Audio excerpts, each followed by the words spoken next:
Welcome back to the deep dive. We're plunging headfirst into some really incredible source material today, excerpts from a true classic. That's right.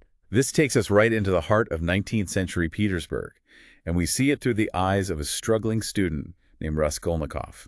He's living in, well, deep poverty, and his mind is under immense strain. It really is. It's a world of intense suffering, psychological pressure, too. These sources, they give us such a raw look at one of literature's most, compelling figures and the people whose lives intersect with his. Absolutely. Think of this as your direct route to understanding the core story, the surprising psychological depth, and those moments that just stick with you long after you've encountered the material. Yeah. Our goal today is really to help you quickly grasp the essence of this complex material, just using what's in these sources we have. Okay, so where do these sources first take us? Well, they immediately paint a pretty stark picture of this world, don't they? And specifically, Raskolnikov's living situation. Right away, you get this sense of claustrophobia, isolation even. His room is described as a tiny garret feeling like a cupboard or a box. It's tiny, and it feels like a physical reflection of his desire to just retreat from everyone, from the world. Though the sources do mention his ragged clothes didn't bother him on the street, there's this line about his accumulated bitterness and contempt. Right, he's sort of beyond caring about appearances in that way. And just as we get a sense of Raskolnikov's own squalor, the sources bring in the Marmeladov family. Ah, yes, primarily through the father's, well, rambling drunken monologue in a tavern, isn't it? It is, and it's just an immediate plunge into another layer of complete destitution. It's devastating to read. Marmeladov basically recounts his whole spiral into alcoholism, losing his job. His family is in dire poverty. Yeah, his wife, Katerina Ivanovna, the sources present her so vividly. She's battling consumption, tuberculosis, which was incredibly serious then. But she's fiercely proud, despite everything, always referencing her father's rank, trying to keep up appearances. Yeah, she's frantic, really, just desperately trying to hold their shattered lives together somehow. And then there's Sonia, Marmeladov's daughter from his first marriage. Her sacrifice is just maybe the most heart-wrenching detail the sources give us. Absolutely. To keep her family, her step-family really, from starving, she's been forced into prostitution. And we get details about her living situation, a room at the Kapernaumofs, this crowded place, where apparently even the landlady has a cleft palate. But Sonia has her own small space partitioned off. It's grim. But the detail that just lands like a punch, as you said, is Marmeladov admitting he took her hard-earned money, 30 kopecks for drink. Oof, it just underlines the absolute rock bottom they've hit. But what's striking even early on is how the sources hint at Sonia's profound compassion and her deep religious faith. It's such a stark contrast to her reality. Yeah, that contrast is key. So how does this external world, this overwhelming suffering, connect with Raskolnikov's internal state? Because the sources make it clear poverty isn't the only thing driving him. No, not at all. He's described as having this deep bitterness, contempt, and fastidiousness. He's sort of disgusted by the world around him. Right, but the sources show these flashes of conflict inside him, don't they? Like that moment he sees the young girl being bothered in the street, he impulsively gives money. For a second, you think, okay, there's a spark of normal empathy. But then almost immediately, the sources tell us this complete revulsion of feeling sweeps over him. He regrets it. He asks himself, what is it to me? How did I dare to give him 20 kopecks? Yeah, he feels ashamed of his own impulse, wants to, shed these connections. Exactly, that back and forth, that fluctuating empathy. It's a really crucial insight into his troubled mind that we get straight from these sources. And speaking of his troubled mind, that dream he has, the one about the brutalized horse, it's incredibly vivid and disturbing in the text. Oh, it is. This poor creature just beaten to death. How do the sources seem to connect that back to Raskolnikov himself? Does it feel like it's tapping into some deeper psychological distress? Or maybe reflecting the brutality he feels trapped by? I think the sources present it as a profound trauma within his psyche. Yeah. Something that seems to crystallize his internal suffering, especially leading up to the crime. So it highlights that despite his intellectual theories, he's actually deeply tormented. Definitely. The sources describe him in this state of intense suffering, almost unable to truly believe his own plan would happen, plagued by a whole mass of unsettled points and uncertainties. So for all the theorizing, the actual execution, according to these sources, was far from some, perfectly calculated master plan. Not at all. Let's walk through the crime itself then. How do the excerpts depict it? Well, he gets the axe, he makes his way to the pawnbroker's flat, The sources describe this really nervous exchange with Alyona Ivanovna, the pawnbroker. His voice apparently broke and shook. He tries to act casual, presents this fake pledge. Right, and the details of the act itself are, well, clinical but horrific in the way they're described. He strikes her, she falls, he confirms she's dead. And then the sources make it really clear. The arrival of Lizaveta, her half-sister, completely catches him off guard. Totally unexpected. And the sources state he murders Lizaveta too in that moment of sheer panic. And immediately after, the sources just show him in his state of confused chaos. Complete chaos. He forgets the money at first, struggles with the lock on the chest she kept things in. His escape is incredibly narrow. He ends up hiding in that empty flat downstairs, right? Yeah. Where the painters have been working. Exactly. And that detail about the wet paint, it's pulled right from the sources. It makes the scene feel so frantic and messy, so real. He gets back to his room, falls into this heavy sleep, wakes up super late, like past 2 o'clock. And the shock of remembering what happened hits him, the sources say, in one flash. He finds bloodstains on his trousers, the purse he took. His attempts to hide the evidence sound so panicked. Cutting up the noose he'd made under his coat to hold the axe. It just underscores how unplanned and desperate the immediate aftermath was. Just like the sources describe it. Yeah, it's that immediate, almost clumsy, panicked reaction that often gives people away. And almost instantly, the net of suspicion, according to the sources, starts to tighten around him. And it starts with something almost absurdly mundane. A police notice about overdue rent. Right, but his paranoia, as the sources show, is instant and extreme. He goes to the police office and his behavior there is, well, it's bizarre. Yeah, the sources describe him acting really strangely, almost rambling about being poor and issues with his landlady. And this is happening while the police are right there discussing the murder investigation. You can just feel the tension. The officer, Ilya Petrovitch, the sources say he speaks roughly and with a note of triumph to Raskolnikov. And this is where we meet Porfiry Petrovitch, the examining magistrate, the lead investigator, basically. Yep. The sources give us a physical description: plump, yellowish face, clean-shaven, a large round head. But his most striking feature, based on the sources, is his psychological cunning. He's sharp. Their interactions become this incredible psychological duel almost. Yeah. Straight out of the sources. Absolutely. And Porfiry is particularly interested in an article Raskolnikov wrote, one outlining this theory about extraordinary men. The ones who believe they have a perfect right to commit breaches of morality and crimes, even shed blood according to their conscience. Exactly that theory. And Porfiry's questions are so probing, so indirect, they're designed to trip Raskolnikov up to get a reaction. He doesn't accuse him directly at first, but he keeps dropping these little details that show he knows more than he's letting on. Like the fact specifically highlighted in the sources that Porfiry knows Raskolnikov visited the old woman's flat after the murder. Just went back to the scene. Wow. That forces Raskolnikov to react, doesn't it? Mm. And he probably reveals more of his guilt than he means to. Constantly. But just as the psychological pressure is really building, the sources throw in a twist. Nikolai, right. One of the painters who was working nearby. He confesses to the murder. He does. But Porfiry, as the sources state clearly, makes it plain to Raskolnikov that he doesn't believe Nikolai for a second. He expects him to take it back. Yeah, Porfiry says he thinks Nikolai will retract it.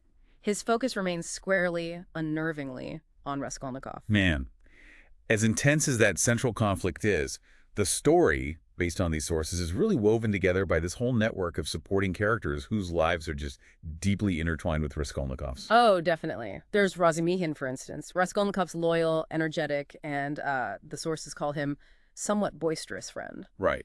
He tries so hard to help Raskolnikov, offers him money, tries to find him translation work, cares for him when he's sick and delirious. And Razumihin, at least initially in the sources, seems to think Raskolnikov is just really ill, or maybe involved in politics somehow. He calls him a political conspirator at one point. And he also develops this really important relationship with Raskolnikov's sister, Dounia. Ah, yes, Dounia. The sources paint her as incredibly strong, intelligent, and proud. Her situation is desperate too, though. That whole situation as a governess, enduring the unwanted advances and disgusting persecution from her employer, Svidrigaïlov, that clearly impacts her choices. Massively. She's willing, as the sources show, to consider marrying the awful Luzhin purely for financial security, to help her family, especially Raskolnikov. It shows how fiercely she loves her brother. But ultimately, she forms a connection with Razumihin instead. Which feels much healthier. Then there's their mother, Pulcheria Alexandrovna. The sources describe her as kind, utterly devoted to Raskolnikov. Her distress over his condition is just palpable in the writing. It leads to her own illness later on, a sort of partial derangement of her intellect, the sources say. She can't quite grasp the reality of what he's done. It's tragic. And then there's Luzhin, Dunia's initial suitor. The sources present him as just awful, condescending, arrogant, wanting a wife who'll be completely dependent on him. His conflict with Raskolnikov and Dounia really escalates, especially when he commits that truly villainous act, according to the sources. Trying to frame Sonia for theft? Yeah. At Katerina Ivanovna's funeral feast, of all places. Just to discredit Raskolnikov, it's low. It really is. Finally, Svidrigaïlov. He's maybe the most unsettling figure the sources introduce. Dounia's former employer.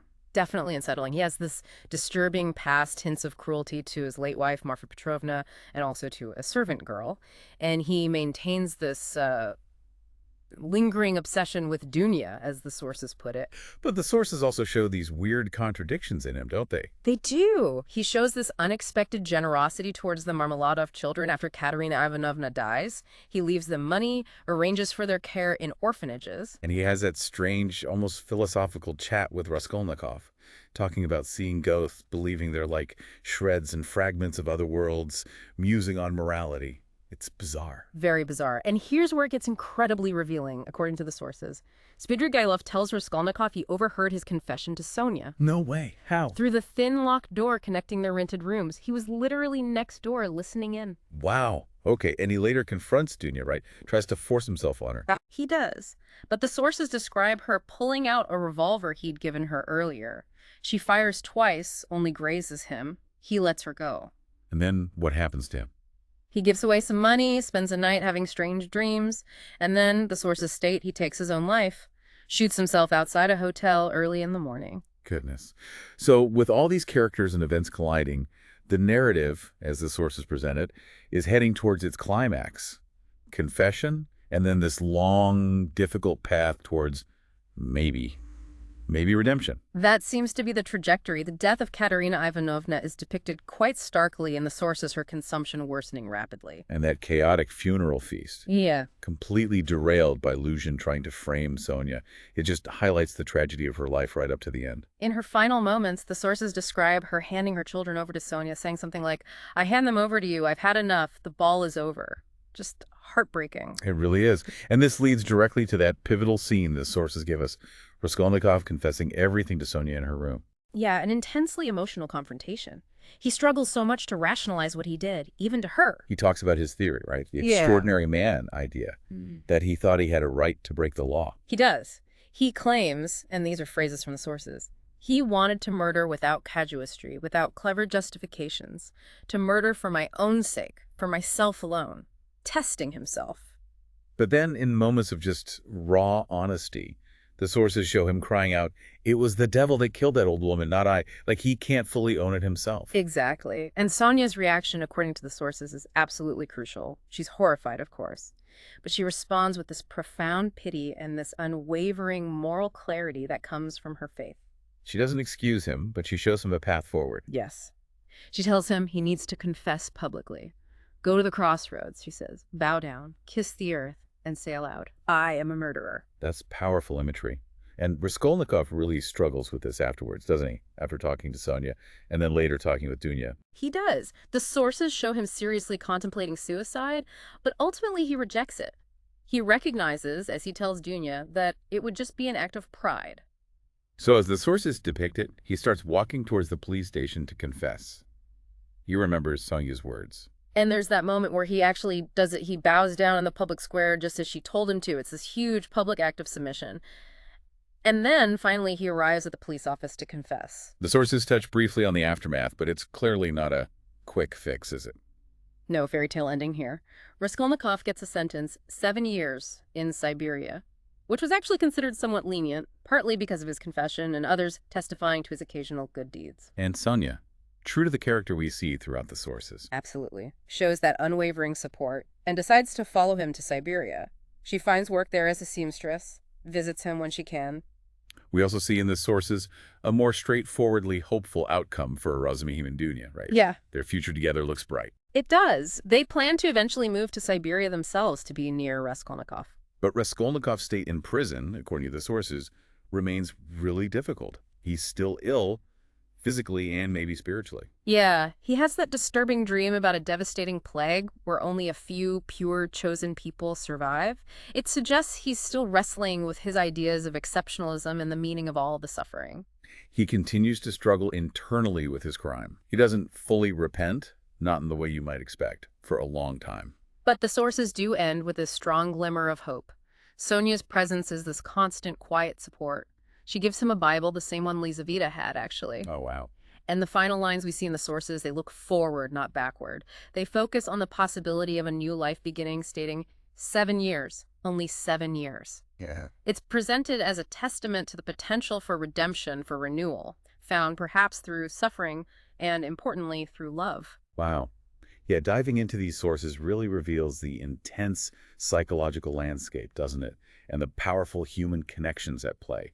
It's so much more than just a crime story. Oh, absolutely. It's this deep exploration of poverty, conscience, guilt, the nature of exceptionalism, and the incredibly complex ways lives intersect. By pulling out these specific details from the sources, the interactions, the internal struggles, Yeah. you really do get a much richer understanding of Raskolnikov and the timeless questions he makes us grapple with. Definitely. Questions about guilt, about whether anyone is truly above morality, and whether spiritual renewal is actually possible after something so dark. Absolutely. It leaves you with so much to think about. So, for you listening, here's maybe a final thought to sit with, drawn directly from the world these sources reveal. Okay. In a story filled with such darkness and profound suffering, what does the enduring power of characters like Sonia and Razumihin, who really represent selfless love and loyalty, what does that ultimately tell us about the forces that might be capable of challenging Raskolnikov's really bleak intellectualized worldview?